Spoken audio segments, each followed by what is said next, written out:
Hi everyone, so today we're here to talk about the von Koch snowflake. So what is the von Koch snowflake?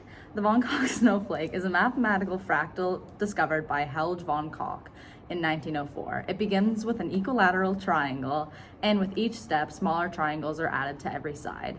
This process was repeated infinitely many times, creating a snowflake shape with an infinite perimeter and a finite area. It is one of the first fractals ever described and is used to illustrate self-similarity, recursion, and geometric complexity. So, where you can find the snowflake is in mathematics. It's used to teach fractals, recursion, and geometry. It also appears in computer graphics to generate natural-looking snowflakes, coastlines, and patterns. The von Koch snowflake is used in modeling real-world phenomena like turbulence, mountain ranges, and natural boundaries. It's found in art and design, especially in fractal and algorithmic arts. It's studied in science and engineering, and its unique properties, like having an infinite perimeter and a finite area. So what is the von Koch snowflake? It is a mathematical shape and is known as a fractal.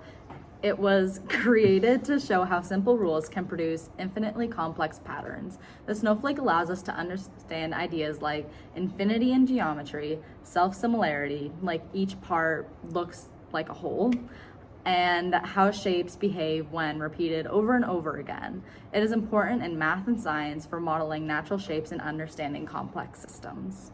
So what the math shows, as you can see, it shows the recursive formulas, the explicit formulas, and the perimeter, and all of that. So what the recursive formulas are the recursive formulas are a general rule for the von Koch snowflake. They don't have the specific numbers, like you won't find the actual length, you just know the rule with them. So the recursive formulas are T of n is the number of line segments, so T of n equals 4 times T n minus 1. That shows how n minus 1 you multiply 4 by whatever iteration it is, like previous numbers that you had, and then and then same as for length. L of n is 1/3 L n minus 1, and then for perimeter it's 4/3 times p n minus 1. The recursive formulas, like I said, are just like general rules. If you need your you need your actual numbers to do anything with them, which is why they're more informal.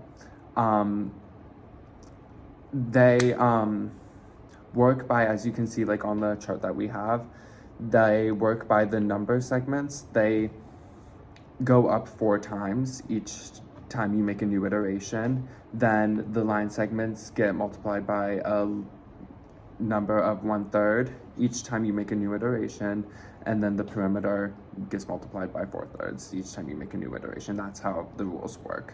For the explicit formulas, they're more real, so to say. They have like the numbers as we were given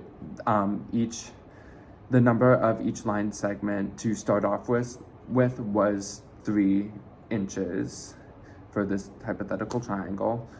And we have the numbers, so it's the first number for each explicit formula. It's the first number followed by the rule for that specific part of the pattern, and then multiply to the n minus 1 so that you can do it for the previous number to find the next iteration. The explicit formulas as listed are T of n equals 3 times 4 to the n minus 1.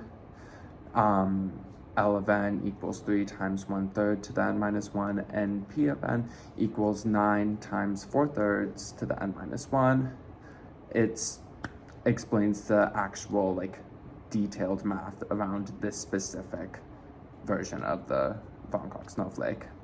The limit for the perimeter, as the limit equals and reaches infinity, the perimeter formula will equal infinity as well. This is because the von Koch snowflake has an infinite perimeter despite being having a finite area, and it as the perimeter can always be cut in half more and more and more, and it will always just keep getting bigger. Now for some fun facts about the von Koch snowflake. It was discovered by Helge von Koch in 1904, a Swedish mathematician. It's one of the earliest described fractals in mathematics, and it helps explain concepts like infinite length and finite areas. It also appears in nature-inspired computer graphics, modeling coastlines, mountains, and snowflakes. The von Koch snowflake is used in art and design to create detailed repeating patterns.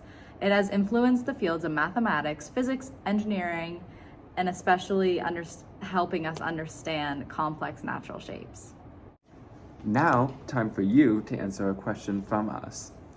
If the original triangle has a perimeter of 3 units, what is the perimeter after 3 iterations? Pause the video here so you can try it yourself. So for your first iteration, you're going to multiply 3 sides by 4, which you're going to get 12 segments, each with a length of 1/3. And then to find the perimeter of it, you're going to do 12 times the length of 1/3, and you will get 4 units. For our second iteration, you're going to do 12 segments times 4 again, and you're going to get 48, and then you have a length of 1/9. For the perimeter, you're going to take the 48 segments, times it by the length of 1/9, and you'll get 16/3, which is approximately 5.33 units.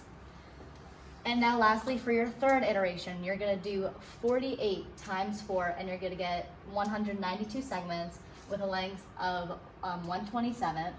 And for the perimeter, you're going to do 192 times 1/27, and you're going to get 64/9, which is approximately 7.11 units, and that is your answer.